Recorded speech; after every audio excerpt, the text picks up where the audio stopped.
বন্ধুরা, আজকে একটা জিনিস করছি। এই দেখো, কাঁচা তেঁতুলের মোরব্বা বানাবো।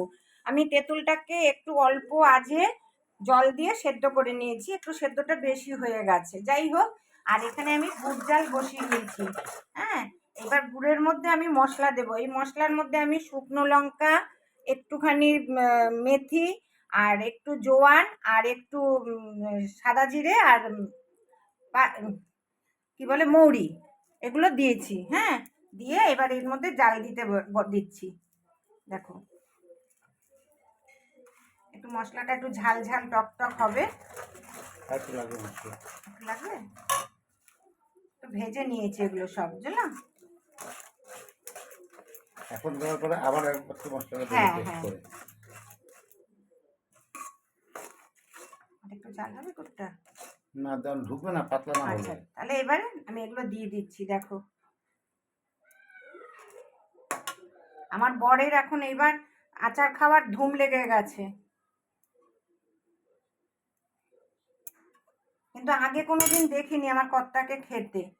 এখনই দেখছি, বেশ বুড়ো হচ্ছে তো। ও, বুড়ো হচ্ছে, বয়স হয়ে যাচ্ছে তো, ওই জন্য খেতে চাইছে। দেখো, কম হয়ে গেছে, এখন গুড় দিয়ে জল দিতে হবে। ঠিক আছে, চিনি দিয়ে দেবো, পরে চিনি গুলিয়ে দিয়ে দেবো।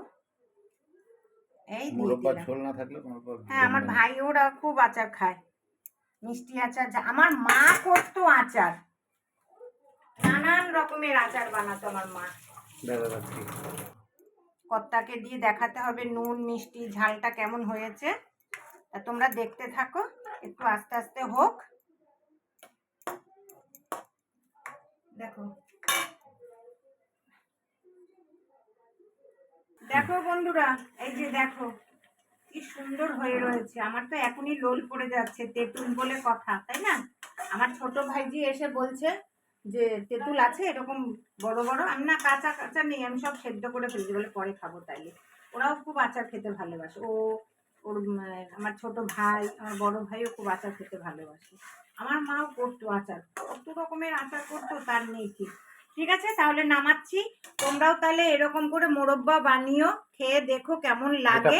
এটা শেষ হোক, মোরব্বাটা যখন তৈরি হয়ে যাবে তখন আরেকবার দেখাবো। অনেক আপুরা আছে আমাকে আপু বলে সম্বোধনা জানায়, আমিও তাদের আপু বলেই সম্বোধনা করছি।